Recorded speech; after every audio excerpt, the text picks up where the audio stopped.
अगर आज आप फूल न देते तो बड़ी मुश्किल हो जाती। ये आपके पैसे, ये लीजिए। घोर कलयुग, लोग तुमसे आशीर्वाद मांगने आते हैं और दूसरी तरफ फकीर बन के व्यापार कर रहे हैं, वो भी भगवान के नाम पे। लोगों की आस्था को लूट रहे हो बैरागी बनकर।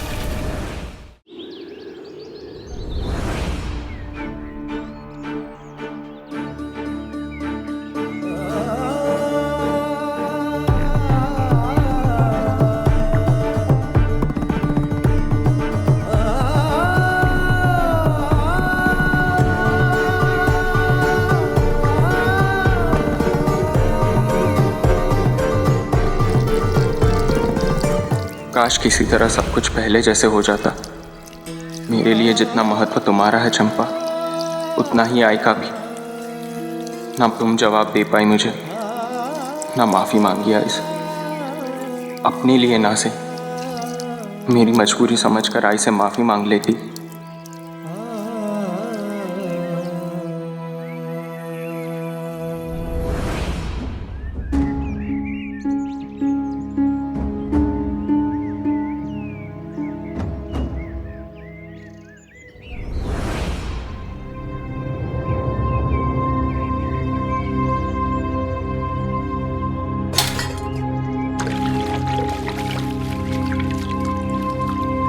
कहाँ गया था? पेड़ को पानी देना। क्या जरूरत है कहीं जाने की? बीवी को तो घर से निकाल चुका है। अब ऐसे टोटकों में विश्वास करेगा तो समय की बर्बादी होगी और कुछ नहीं। चंपा को अगर मां बनना होता अब तक बन जाती। देख, मैंने अपने परिचितों से कह दिया है तेरे लिए दूसरी लड़की ढूंढे। आई आप अति कर रही है। चंपा ने आपका अपमान किया, इसीलिए उसे इस घर से निकाला, अपने दिल और जिंदगी से नहीं। मैं दूसरी शादी नहीं करूंगा। अरे भैरू, मेरी बात तो सुन। बस आई, मुझे आपकी कोई बात नहीं सुननी। भैरू, अरे तू जा कहाँ रहा है? भैरू, बात तो सुन। प्रणाम साईं, राम जी भला करें।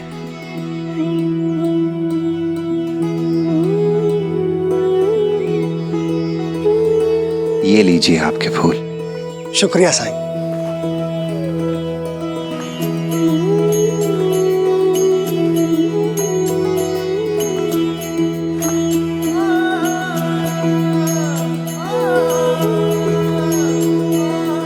बाकी फूलों की मैं माला बना देता हूं।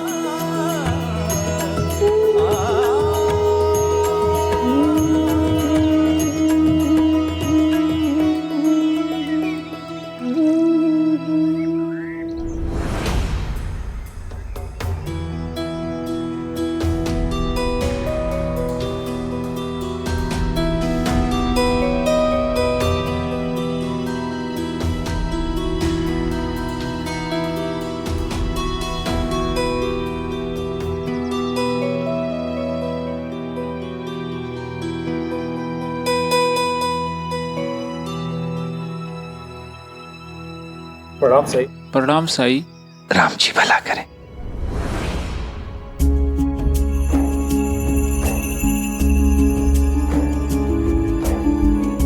मालिक आपकी मुराद पूरी करे।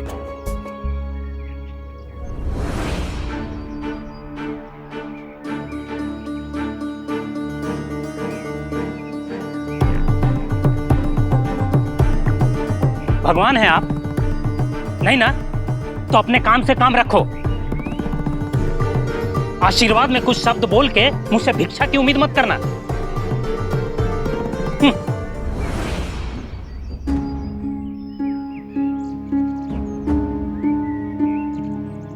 भाऊ, ये नारियल कितने का? 10 पैसे का। और ये धूप? 3 पैसे की। 3 पैसे की एक? हाँ भाई, 3 पैसे। और ये फूलों की माला? फूलमाला 5 पैसे की। अरे तुम्हें चाहिए क्या ये तो बताओ। तुम्हारे पास एक भी सामान ढंग का नहीं है और दाम दुगना रखा है। सिर्फ दाम पूछ के मेरा समय बर्बाद न करो। ये क्या बात हुई? तुम दुकानदार हो, मैं ग्राहक हूं। मैं 1000 बार पूछूंगा, तुम्हें बताना पड़ेगा।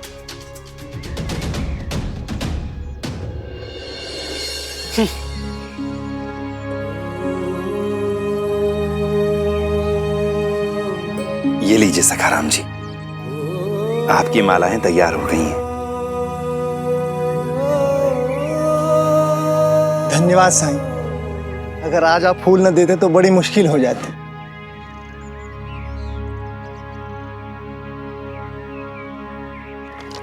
पर इसमें धन्यवाद की क्या बात है, मैं दाम भी तो ले रहा हूं। साईं, ये आपके पैसे, ये लीजिए।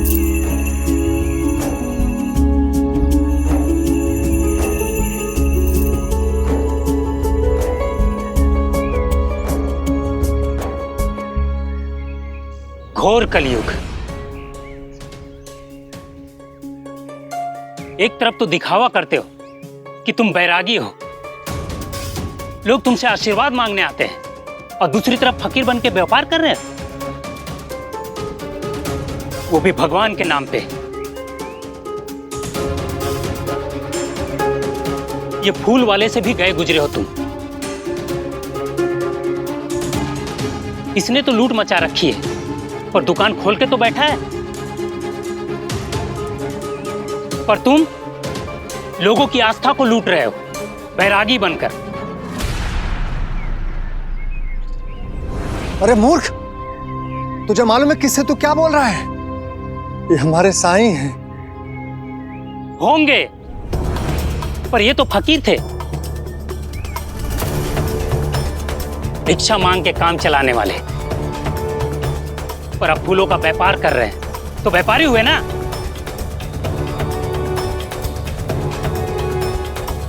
ये फूल हमें कुदरत देती है, मुफ्त में उगते हैं,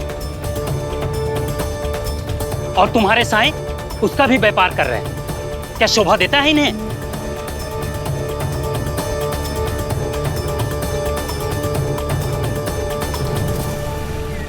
कौन है ये खड़ूस आदमी, और उसकी इतनी हिम्मत कि हमारे साईं का अपमान करे?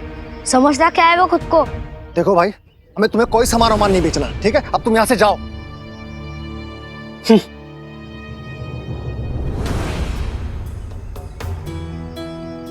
बहुत बुरा समय चल रहा है, खाली हाथ मंदिर जाना पड़ रहा है। भगवान के नाम पे लूट मची है।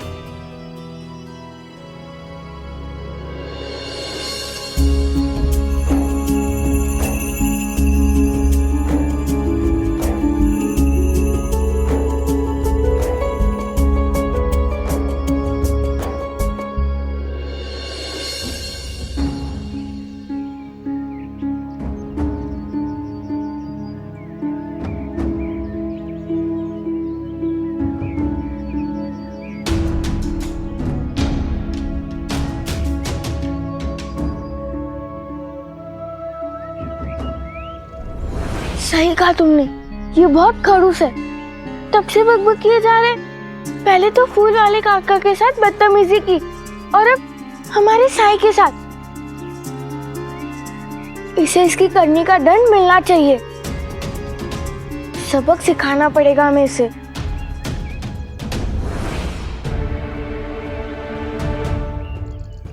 चलो उसकी चप्पल उठाकर छुपा देते हैं, ताकि उस खड़ूस को धूप में नंगे पैर वापस जाना पड़े।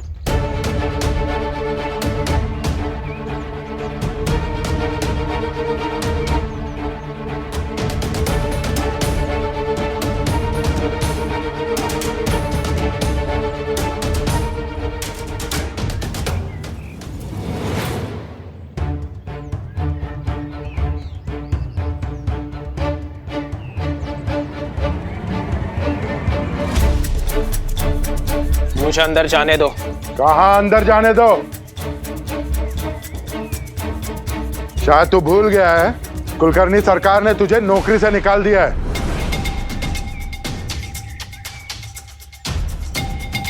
मुझे सरकार से बात करनी है।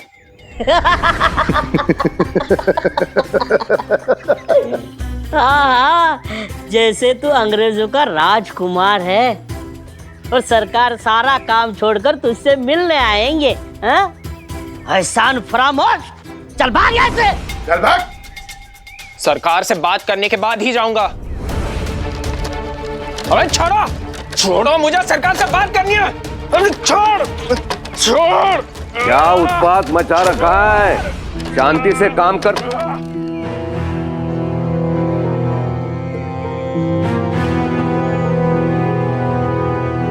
तू? तेरा इतना दुस्साहस कि मेरे सामने मुंह उठाकर चला है? सरकार, मानता हूं मुझसे गलती हुई है, लेकिन एक बार मेरी प्रार्थना तो सुन लीजिए।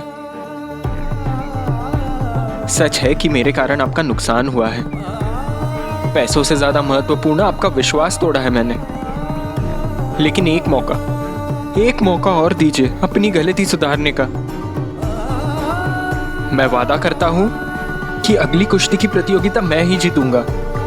मुझे आपकी नौकरी की सख्त जरूरत है सरकार, और सरकार आप ही ने तो कहा था कि मैं इस काम के लिए योग्य हूं, लायक हूं। चुप! तो जैसे योग्य ठोक के भाव में मिल जाते हैं। मुझे मेरे पैसे गए इस बात का दुख नहीं है भैरू। तेरे कारण अखाड़े में सबके सामने मुझे अपमानित होना पड़ा। प्रतिद्वंदी के सामने तेरी वजह से मेरी नाक कट गई। इसके लिए मैं तुम्हें कभी क्षमा नहीं कर सकता भैरू।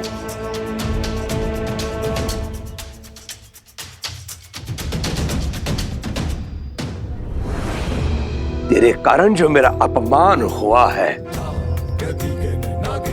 उसका हिसाब तो करना पड़ेगा ना। कूटो इसे जम के और लहूलुहान करके फेंक देना।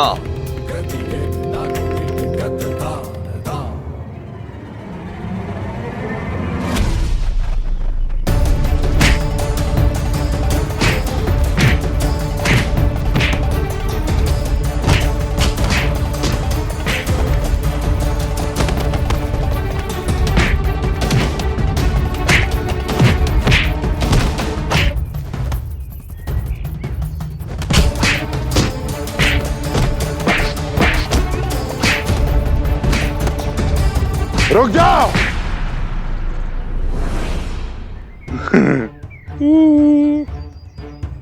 ए भैरो, सुना है तेरी बीबी भी बहुत बड़ी धोखेबाज है। नकली हार दे के असली हार हड़पना चाहती थी। चल हट, निकल।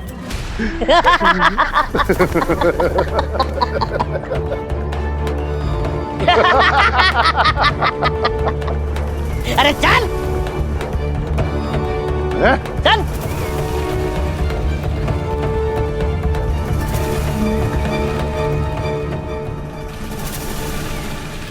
आपकी बांझ बेटी हमें औलाद तो दे नहीं सकी, तो क्या मैं भैरू के बाद अपने वंश को खत्म होने दूं? उसकी जिंदगी बर्बाद कर दूं? आप मेरी जगह होती, आप क्या करती? मगर साईं ने कहा है कि साईं कभी सीधी बात नहीं कहते हैं। साईं का दिलासा देना इसी बात का सबूत है कि वो चंपा को सच्चाई बता के दुखी नहीं करना चाहते, कि वो कभी मां नहीं बन सकती। साईं के बारे में सब पता किया है मैंने। पाटिल साहब की आई की आंखों की रोशनी साईं ने लौटा दी थी, चांद पाटिल की भी। और रानो जी का कुष्ठ रोग 1 महीने में उन्होंने ठीक कर दिया था। बारात को शेर से बचाया था, पानी से दिए जलाए थे। जो साईं इतने सारे चमत्कार कर सकते हैं, वो इतने महीनों में चंपा की समस्या हल नहीं कर सकते। इससे यही सिद्ध होता है कि चंपा के नसीब में भगवान ने मां बनने का सुख लिखा ही नहीं है। समधन जी, आपको नहीं लगता कि आप कुछ जल्दी कर रहे हैं? सोचिए तो, अभी चंपा की शादी को वक्त ही कितना हुआ है। थोड़ा सब्र तो रखिए। अब मुझसे सब्र नहीं होता। मैंने फैसला कर लिया है, मैं अपने भैरू की दूसरी शादी करवाऊंगी। क्या?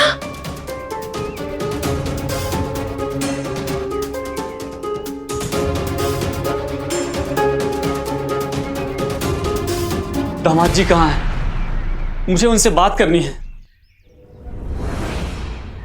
वो किसी से बात नहीं करना चाहता और किसी से मिलना भी नहीं चाहता। चंपा के चक्कर में पहले ही बेचारे का बहुत सारा नुकसान हुआ है। सरकार ने उसे नौकरी से निकाल दिया है, ऊपर से कर्जा चढ़ा हुआ है, और ये सब नुकसान मैं सह लेती अगर चंपा में भैरू के बच्चे की मां बनने की क्षमता होती। लेकिन आपकी बेटी तो बांझ ठहरी। अरे उसके इलाज के पीछे पानी की तरह पैसा बहाया है मैंने, लेकिन उसको अपना इलाज करवाने में दिलचस्पी ही नहीं थी। इसलिए हार के मैंने अपने बेटे की दूसरी शादी करवाने का फैसला लिया है। और अब ऐसा कोई भी तर्क नहीं है जिससे आप मेरे मन को बदल सकें।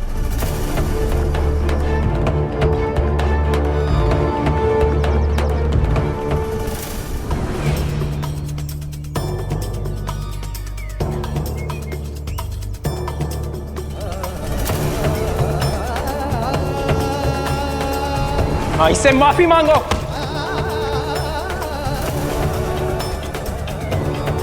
नहीं, मैं उस गलती के लिए माफी नहीं मांगूंगी जो मैंने नहीं की है।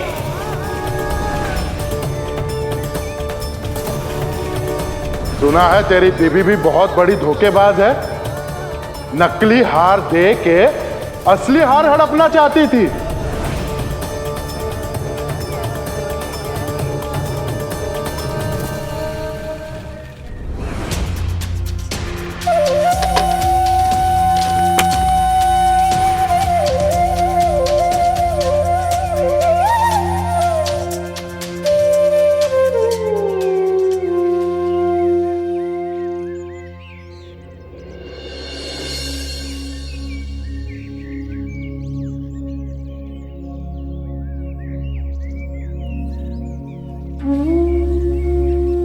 घर के कामों में देर हो गई।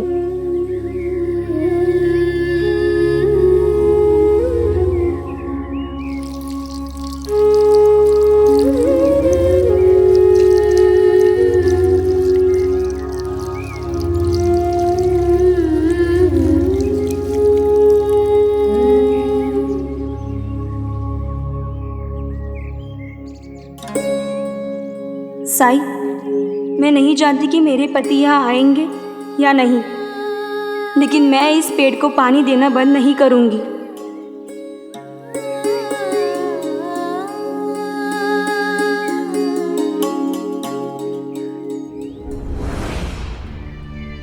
बच्चों,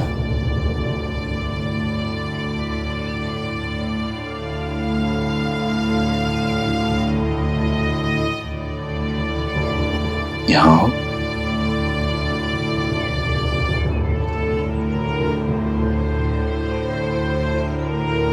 बैठो। क्या करने जा रहे थे तुम लोग? साई, उस खड़ूस आदमी ने आपसे अच्छे से बात नहीं की। हम उसे मजाक चुकाने जा रहे थे। उस आदमी ने मुझसे अच्छे से बात नहीं की, गुस्सा किया, इसलिए तुम लोग नाराज हो।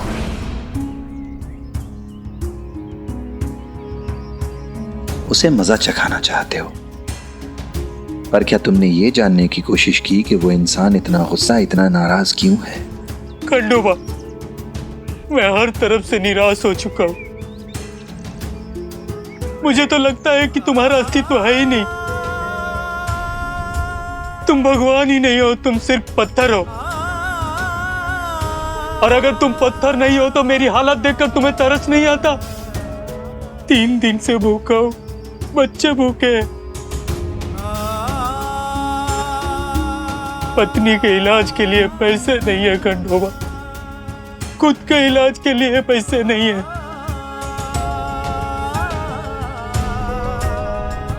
पैरों में छाले पड़ गए, जिसके वजह से ठीक से चल भी नहीं पाता।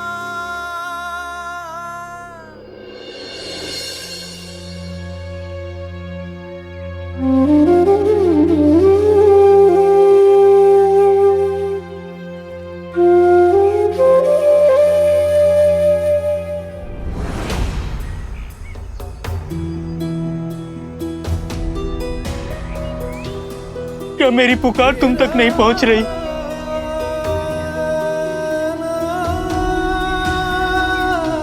या मेरे कष्टों का एहसास नहीं है तुम्हें? अगर तुम्हारा अस्तित्व है तो आज अपनी उपस्थिति का एहसास दिला, नहीं तो आज से तुम पर विश्वास उठ जाएगा। और मैं वादा करता हूं, आज के बाद कभी पूजा नहीं करूंगा, कभी अपनी शक्ल नहीं दिखाऊंगा, कभी अपनी शक्ल नहीं दिखाऊंगा।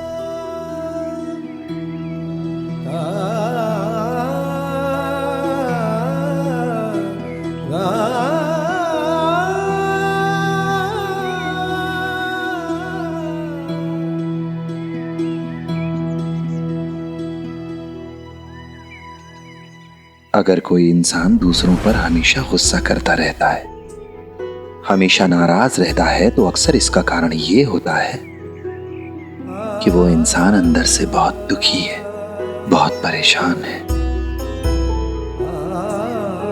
और जब उसकी सहन शक्ति जवाब दे जाती है, परिस्थितियों पर वश नहीं चलता उसका, तो अपना गुस्सा दूसरों पर निकालता रहता है।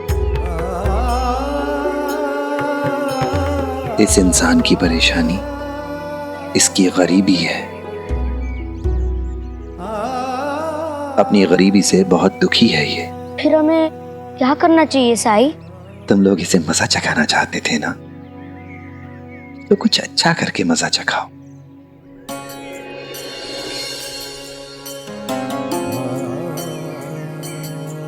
ये लो, ये पैसे उसके थैले में रख दो, चुपचाप।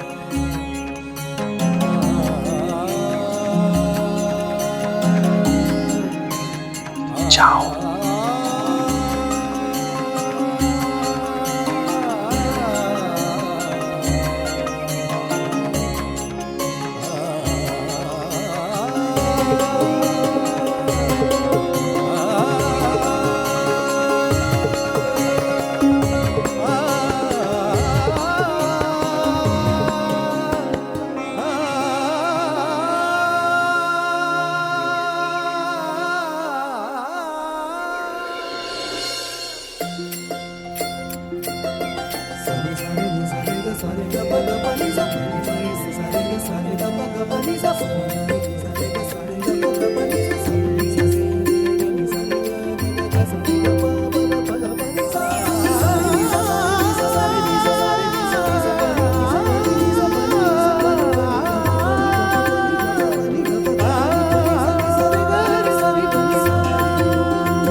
पैरों की तकलीफ अचानक कम कैसे हो गई?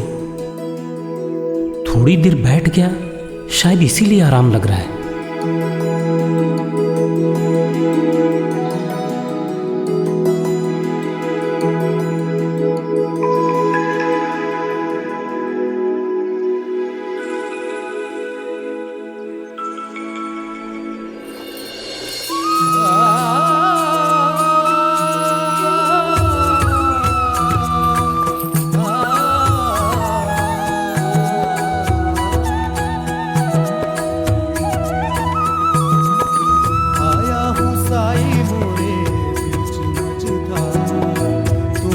लगा दो साई, काम ले हाथ में साई, मोरी पत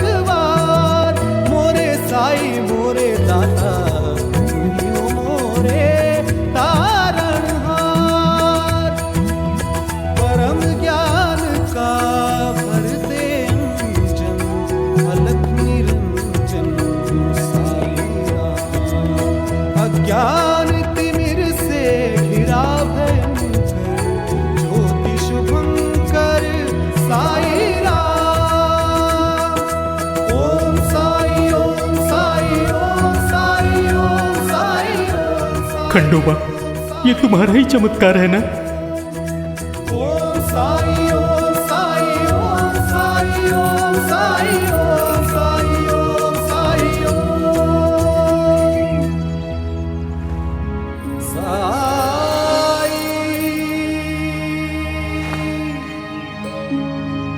साई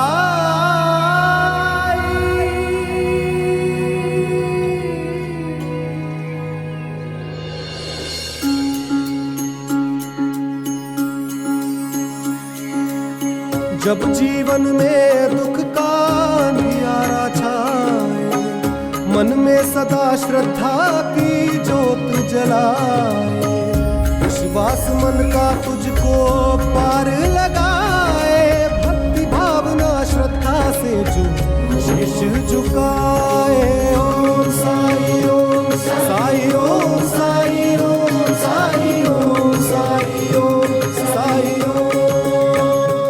मूर्ख हूं मैं जो मैंने आप पर संदेह किया। आप हमेशा अपने भक्तों का ध्यान रखते हैं।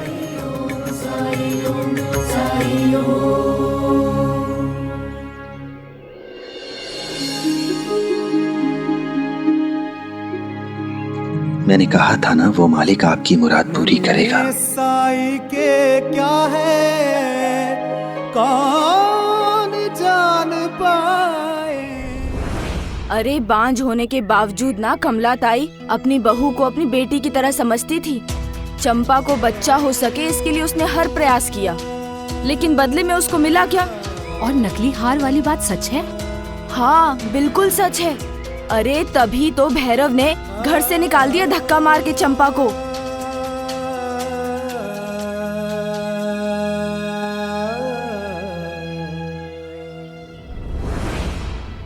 सब लोग हमारी चंपा को ही गलत समझ रहे हैं। मुझे अभी भी लगता है कि अगर भैरू से बात हो सके तो बात संभल जाए, पर वो मिला ही नहीं।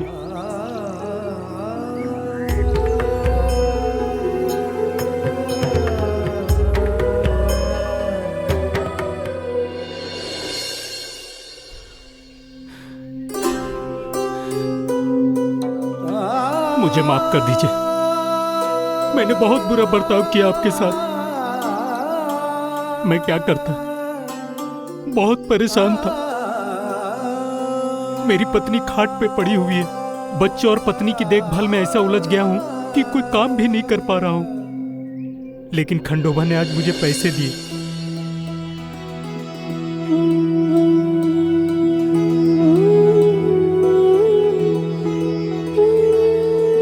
जिससे मैं अपनी पत्नी का इलाज कर पाऊंगा, बच्चों का पेट भर पाऊंगा।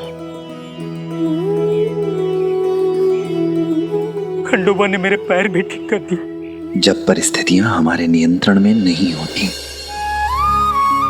कुछ भी हमारी इच्छा या जरूरत के हिसाब से नहीं होता, तो हमें निराशा होती है, क्रोध आता है हमें। ये सच है कि परिस्थितियों पर किसी का भी नियंत्रण नहीं होता,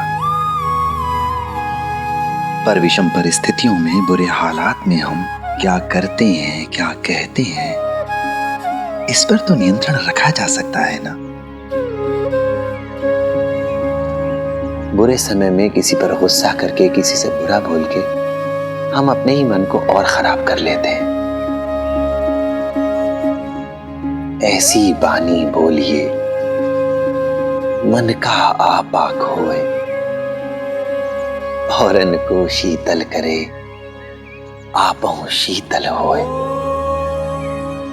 और एक बात हमेशा ध्यान रखना, वो मालिक हमेशा हमारे साथ है।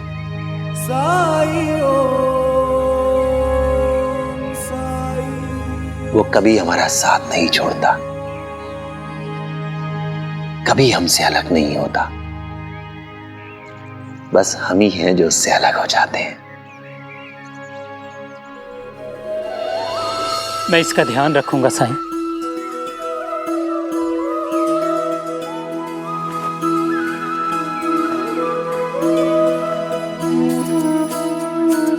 ये होती है,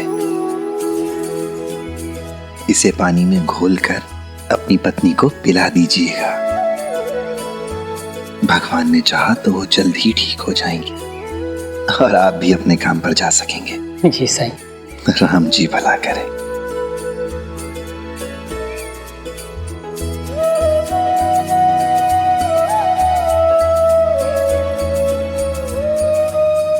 साईं, अगर आपको उन्हें पैसा ही देना था तो आप पहले भी दे सकते थे। इस इंसान को मदद से ज्यादा उम्मीद की जरूरत थी। जैसे बैसाखी के सहारे चला तो जा सकता है पर दौड़ा नहीं जा सकता। मदद भी वैसी ही बैसाखी है पर उम्मीद पर तो ये दुनिया कायम है। जिंदगी में कामयाब होने के लिए उम्मीद बहुत जरूरी है। सफलता और असफलता के बीच बहुत सूक्ष्म सा अंतर यही तो है। अब इस उम्मीद के सहारे ये अपने जीवन को बेहतर बनाने की कोशिश करेगा, खुशहाल बनाने की कोशिश करेगा।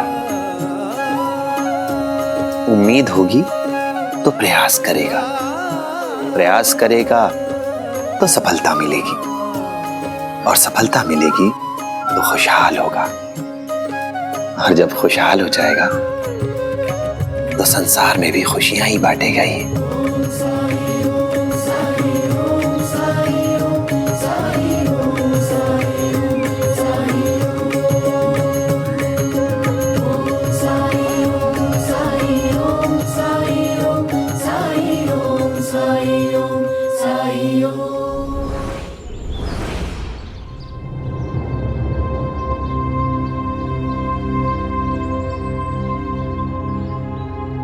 कैसी हो वसुधा? क्या बताए? समझ सकती हूँ तुम्हारा दुख दर्द। अरे हमें तो सुनकर ही बहुत बुरा लग रहा था। बुरा नहीं मानना वसुधा, बात अभी भी बिगड़ी नहीं है। अरे चंपा तो बच्ची है, तुम तो समझदार हो। माफी मांगने को कहो और बात को खत्म करो। लेकिन वो हमें माफ करने को तैयार ही नहीं है। अरे तुम्हारे माफी मांगने से क्या होगा? तुम्हारी बेटी ने तो माफी मांगने से मना कर दिया। क्या? ये क्या कह रही हो? हाँ। लेकिन समस्या तो चंपा के गर्भवती ना होने से है ना? हाँ हाँ, ये सच है। कमलाताई भेरू की दूसरी शादी करवाना चाहती थी, लेकिन भेरू ने साफ साफ मना कर दिया। इस बीच में चंपा ने नकली हार का इल्जाम कमलाताई पर डाल दिया। अरे भेरू भड़क गया। उसने चंपा से कहा, मेरी आई से माफी मांगो, लेकिन चंपा तैयार हुई नहीं। तब जाकर भेरू ने चंपा को घर से निकाला है।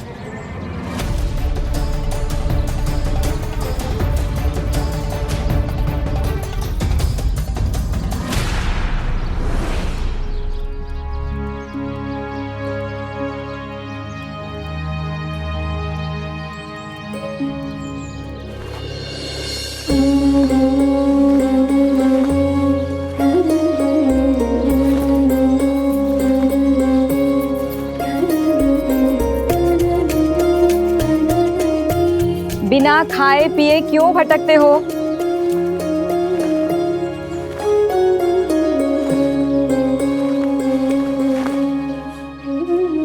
मुस्कुराने की कोई जरूरत नहीं है। माँ की चिंता को कभी समझा है? चलो जल्दी से हाथ मुंह धो लो, मैं खाना लगाती हूँ। धूप में घूम के काले पड़ गए हो। बहुत गर्मी बढ़ गई है साईं, तुम ना साथ में कांदा रखा करो। खाओ।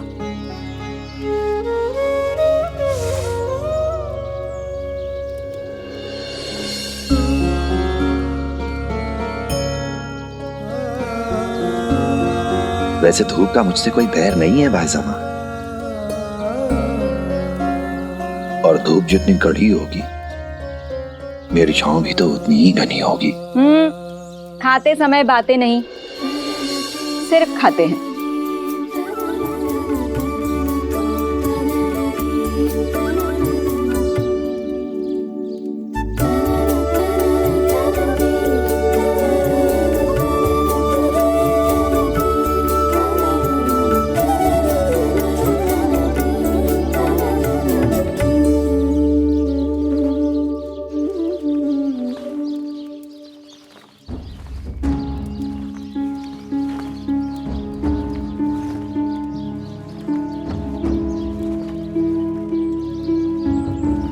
एक बात बताइए पायजामा, फर्ज करिए आपकी भी कोई बेटी होती, आपकी ही तरह गुणवान, आपकी ही तरह संस्कारी, लेकिन शादी के बाद उसे कोई मुश्किल आती और उसे अपने मायके वापस आना पड़ता, तो क्या करती आप? पहले तुम ये बताओ, ये सब तुम मुझसे क्यों पूछ रहे हो? बताइए ना पायजामा, क्या आप उसकी मदद करती, उसका समर्थन करती, या फिर उसे वापस अपनी ससुराल जाने के लिए विवश करती आप? अगर वो गलत नहीं है तो मैं जरूर उसका साथ देती, क्योंकि बेटी ब्याह कर कहीं भी क्यों न चली जाए, जब वो तकलीफ में होती है, जब वो दुखी होती है, तो एक माँ ही होती है जो उसे दिलासा दे सकती है, उसे सुकून पहुंचा सकती है। अब तुम बताओ, तुम ऐसा क्यों पूछ रहे हो? उसे भी एक ऐसी ही माँ की तलाश है जिसके आंचल में दिलासा हो, जिसके आंचल में सुकून हो। साईं, किसकी बात कर रहे हो तुम? किसी की नहीं पायजामा।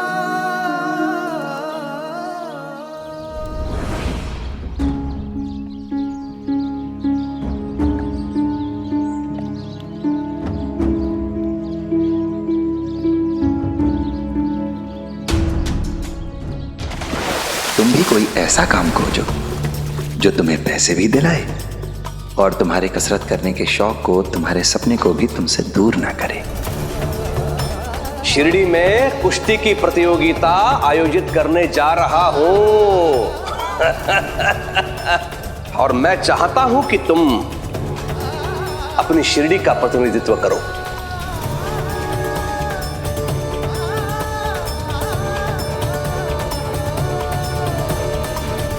इस हारे हुए आदमी के नाम पे 200 रुपए चढ़ा दो ऋण के रूप में। वो हार तो चंपा ने आपको दिया है। अरे ताई, चंपा ने मुझे जो हार दिया है वो नकली है।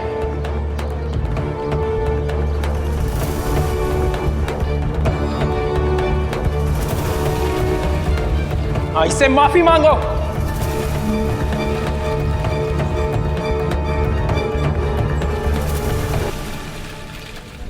चंपा, जवाब दो, क्या ये बात सच है कि तुमने अपनी सासूबाई से माफी नहीं मांगी, इसलिए भैरू ने तुम्हें घर से बाहर निकाल दिया? आई, इतनी सी बात नहीं थी। जो मैं तुमसे पूछ रही हूँ मुझे उसका जवाब दो। तुझे मेरी कसम है, क्या ये सच है? हाँ।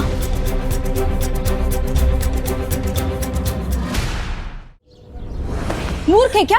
हाँ, माफी मांगने में तेरा क्या जा रहा है? अगर माफी मांग लेती तो ये सब तो नहीं होता ना। आई, माफी गलती की मांगी जाती है। अगर मैं माफी मांग लेती तो सबको यही लगता कि गलती मेरी थी। अरे अगर माफी मांग लेती तो ये बात खाली 4 लोगों के बीच में रहती। और सुन लो, किसी को भी तुम्हारे निर्दोष होने पे यकीन नहीं है। हर कोई तुम्हें दोषी मानता है, क्योंकि समाज में लड़कियों को ही गलत समझा जाता है। आई, मेरी बात समझने की कोशिश कीजिए। क्या समझूं मैं? हाँ, बढ़िया है मुझे समझाने वाली। तेरे आई बाबा की हंसी उड़ रही है हर जगह, ये स्वीकार है तुझे, लेकिन अपनी सास से माफी मांगना स्वीकार नहीं है।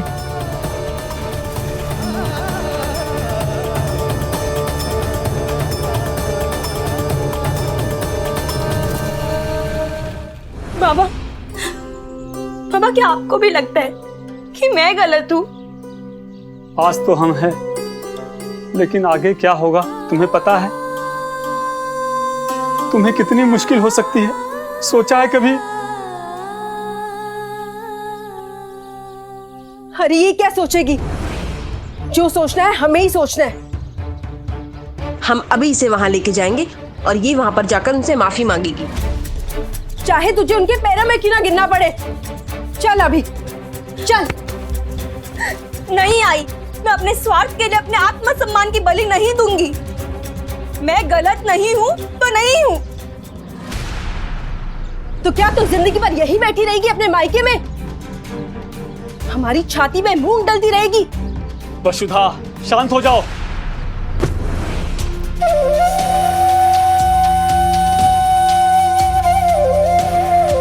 अगर आप चाहते हैं कि मैं शांत हो जाऊं तो इससे कहिए जाकर अपनी सासू बाई से माफी मांग ले। अपनी जिद के कारण ये कितनी जिंदगियां बर्बाद कर रही है, वो इसे मंजूर है? अरे ये क्या बात हुई? आत्मसम्मान भी स्वार्थ ही है, समझी ना? अगर ये अपनी जिद पे अड़ी रही तो जिंदगी भर इसी तरह बैठी रहेगी और वहां भैरू की दूसरी शादी भी हो जाएगी।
ये कैसी आवाज थी?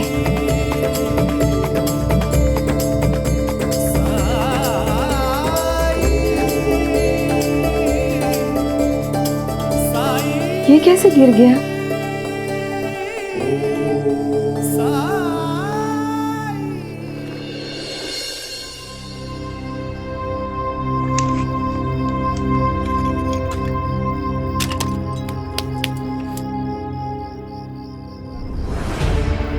ये कौन है जो इतनी रात को अकेली भटक रही है? हे खंडोबा, ये तो चंपा है। चंपा,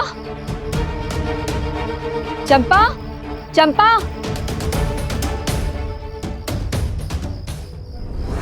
चंपा।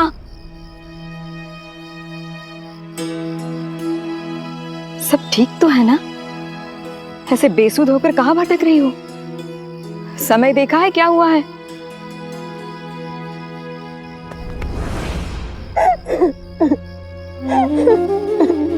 क्या हुआ? क्या हुआ क्या है? मेरे पति ने मुझे घर से निकाल दिया और मैं आई पापा पर बोझ नहीं बनना चाहती हूँ।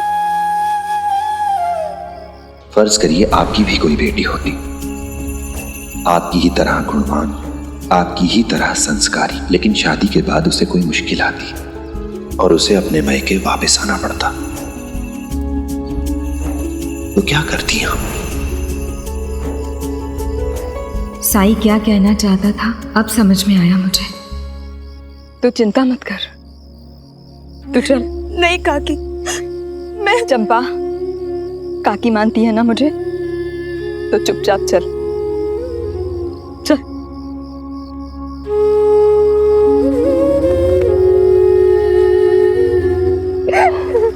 चिंता मत कर।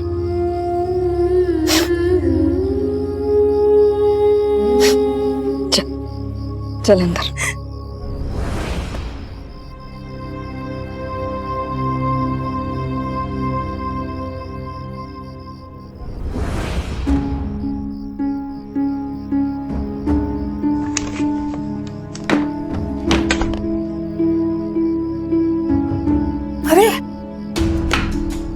चला गया था तू? सुबह का गया था, इतनी रात को लौटता है? तेरी आई की तो जान निकल गई थी।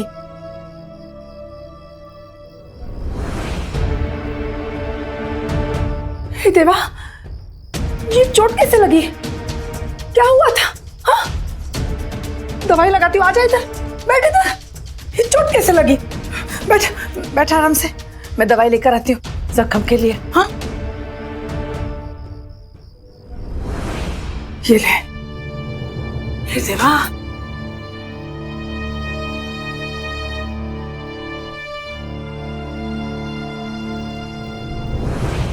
तुझे पता है, तेरे जाने के बाद आज चंपा के आई बाबा आए थे घर पे, लेकिन वो नहीं आई। मैंने कहा उन्हें कि मैं मेरे बेटे की दूसरी शादी करवा रही हूं।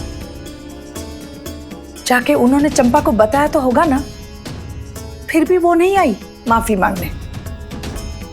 इतनी घमंडी है वो लड़की।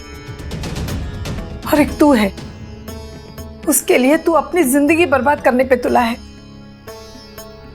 एक से एक बढ़कर लड़कियां मिलेगी तुझे, तू बस हाँ बोल दे। एक बात बता, क्या तू उस लड़की को अपनी आई से बढ़कर मानता है? तू उसके लिए अपने आई का दिल दुखाएगा? हाँ कर दे बेटा, तुझे मेरी कसम, शादी के लिए हाँ कह दे, हाँ कह दे। करूंगा, बस आप ये सब करना बंद कर दीजिए। जैसा आप कहेंगी वैसा ही करूंगा।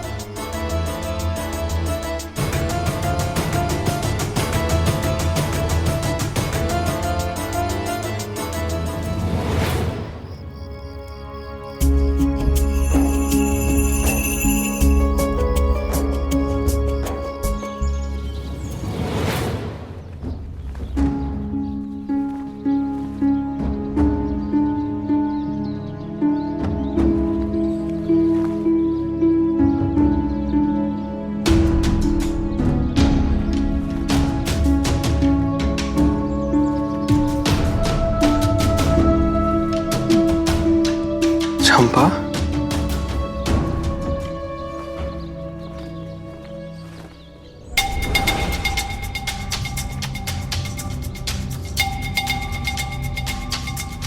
अरे उठ गया बेटा? आइए, आप क्या कर रही है? कल तेरी सगाई है ना, उसी की तैयारी चल रही है। क्या? हाँ, बहुत ही अच्छी लड़की ढूंढी है मैंने तेरे लिए। आई, शायद अब भूल रही है मेरी शादी हो चुकी है और मैं। तुझे मेरी कसम, शादी के लिए हाँ कह दे, हाँ कह दे। करूंगा, बस आप ये सब करना बंद कर दीजिए। पास के गांव का ही परिवार है। मेरी होने वाली बहू बहुत ही सुंदर, सुशील और गुणवान है। उसके पिता किसान है। तेरी सरस्वती मौसी ने सब जांच परख लिया है। तेरी और उसकी जोड़ी बहुत जचेगी और मुझे भी वो लड़की तेरे लिए एकदम ठीक लगी, इसलिए मैंने तुरंत हाँ कर दी। चट मंगनी पट ब्याह। ये साड़ी अच्छी है ना? आई, बीती रात ही मैंने आपसे हाँ कहा था और आज आपने रिश्ता भी तय कर दिया।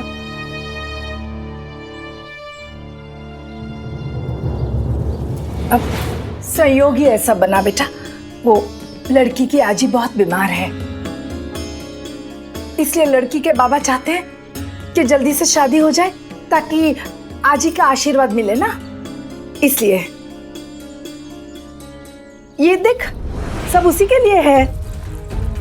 लेकिन कल सगाई, इतनी भी क्या जल्दी है?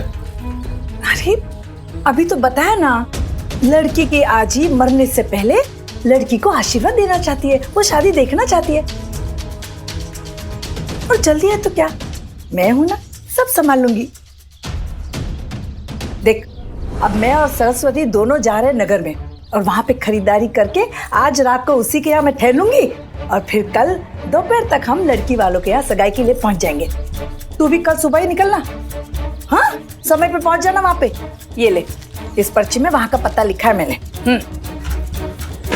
आई, लेकिन मेरी बात तो सुनिए। बेटा मुझे देर हो रही है, खाना बना लिया है, समय पे खा लेना। हाँ?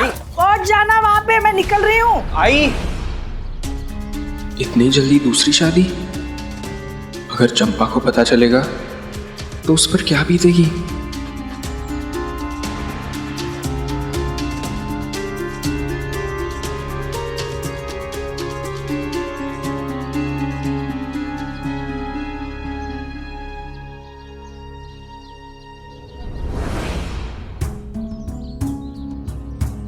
आपकी चंपा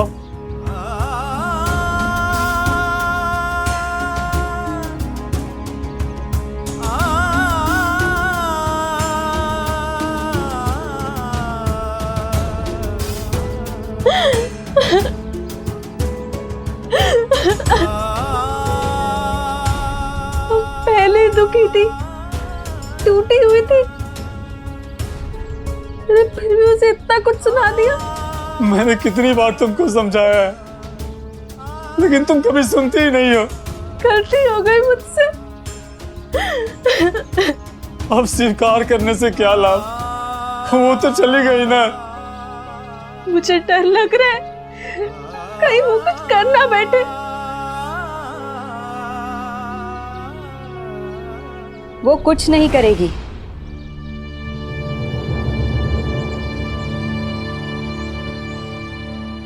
मेरे पास है, मेरे घर में।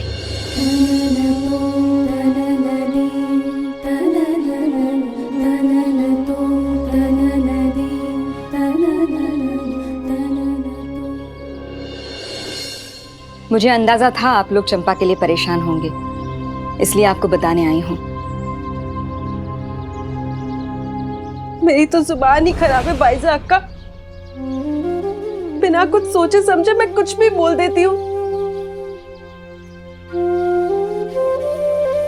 लोगों के ताने, उनकी उल्टी सीधी बातें सुनकर मैं अपने होश खो बैठी थी। समझ सकती हूँ, माँ बाप होने के नाते आपको उसकी चिंता होनी भी चाहिए, पर आपको ये भी सोचना समझना चाहिए था कि चंपा परेशान थी, उसे सहारे की जरूरत थी। और आपको क्या लगता है, जो बातें आपने सुनी उसने नहीं सुनी होगी? लोग कहे सो कहे, लेकिन यही बातें अगर उसके आई बाबा भी कहें तो सोचिए उस पर क्या बीतेगी।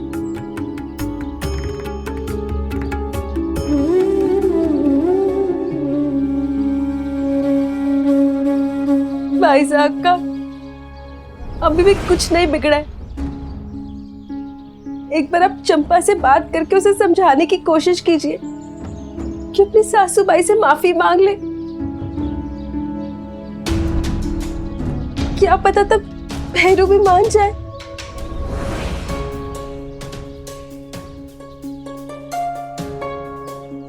भैरू मान जाएगा मतलब? 1 साल पहले उन दोनों ने अग्नि को साक्षी मानकर एक दूसरे का साथ निभाने की कस्में खाई थी और आज वो सब भूल गया है। माफी तो उसे मांगनी चाहिए चंपा से। एक तो वचन तोड़ने की और दूसरा उस पर विश्वास ना करने की। उन्होंने उस पर चोरी का झूठा इल्जाम लगाया, उसे बेइज्जत किया और अब माफी भी चंपा ही मांगे। और अगर चंपा ने माफी मांग भी ली तो क्या सब कुछ पहले की तरह ठीक हो जाएगा? नहीं वसुधा बहनी, नहीं। उसकी सास उसे गर्भवती ना होने के कारण प्रताड़ित करती रहेगी और उधर भैरू यही समझेगा कि हार की चोरी, हार की अदला बदली चंपा ने ही की थी। उसे हमेशा यही लगेगा कि उसके पत्नी ने उसके मां पर चोरी का इल्जाम लगाया।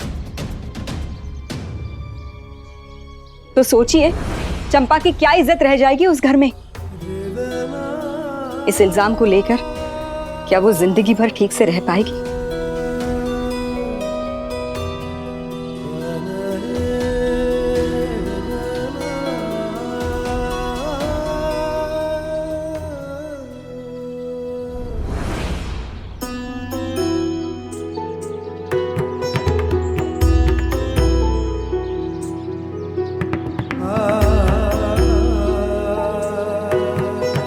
पूरे शिरडी में तुम ही जो मेरा दर्द समझ सकते हो, महसूस कर सकते हो कि मुझ पे क्या बीत रही है। हम दोनों की किस्मत एक जैसी है। मेरी तरह तुम भी इस दुनिया की अपेक्षा पे खरे नहीं उतर सके। तुम्हारी सेवा का कोई मोल नहीं है। इतने वर्षों से तुमने सबको सुरक्षा और छाया दी, फिर भी तुम पर फल नहीं आने के कारण तुम्हें बेकार समझा जा रहा है। मेरी तरह तुम भी लोगों की नजरों में नाकाम हो, जिसकी इस संसार में कोई उपयोगिता नहीं है, कोई अहमियत नहीं है। पर ये सच तो नहीं है चंपा।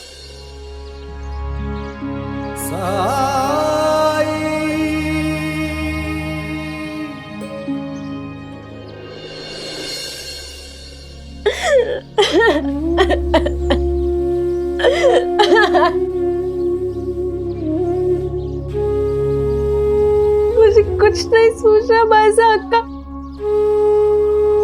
आप ही बताइए मैं क्या करूं।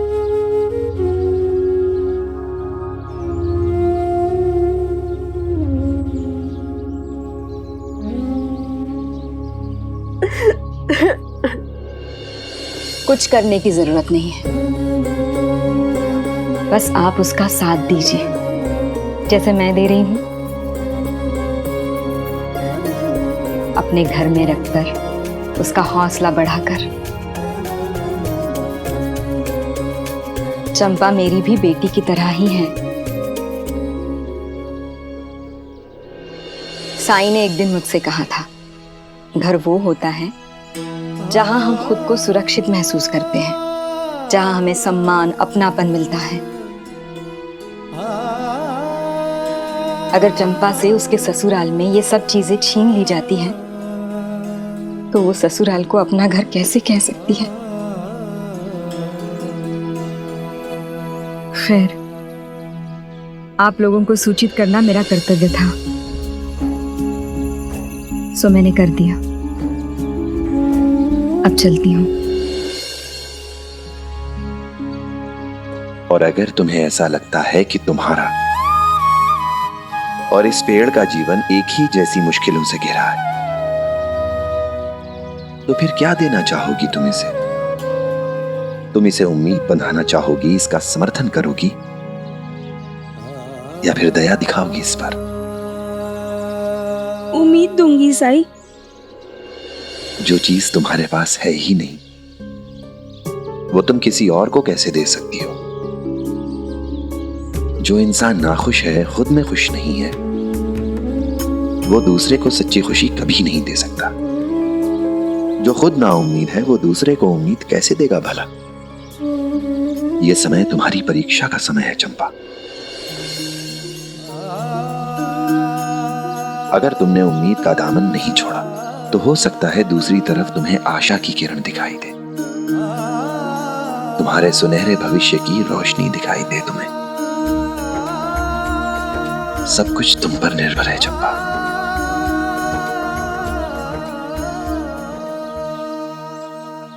मैं उम्मीद नहीं छोड़ूंगी साईं। मैं श्रद्धा और सबूरी रखूंगी। मुझे इससे कोई फर्क नहीं पड़ता कि आगे क्या होगा। और तुम भी उम्मीद मत छोड़ना। मैं जानती हूँ कि आज तक तुम पे फल नहीं आए हैं, लेकिन मुझे पूरा विश्वास है तुम पर फल आएंगे। और जब आएंगे तब वो शिरडी के सबसे स्वादिष्ट फल होंगे।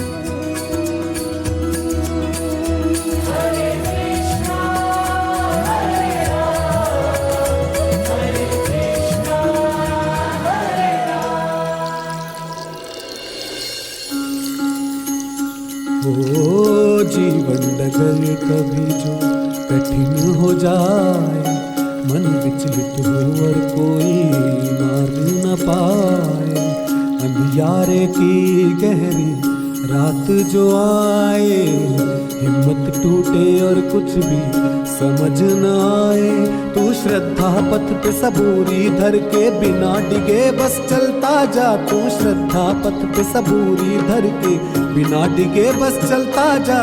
श्रद्धा भक्ति धीर तुझे उस पार लगाए, तेरा संयम और विश्वास तुझे राह दिखाए। ओम साई ओम साई ओम साई। राम जी भला करे।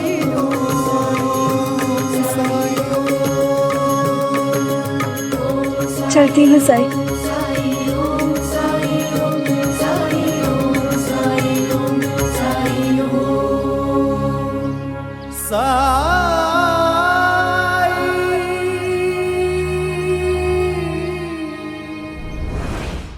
धार्मिक वीडियो सबसे पहले देखने के लिए हमारे चैनल को सब्सक्राइब करें और बेल आइकन दबाएं।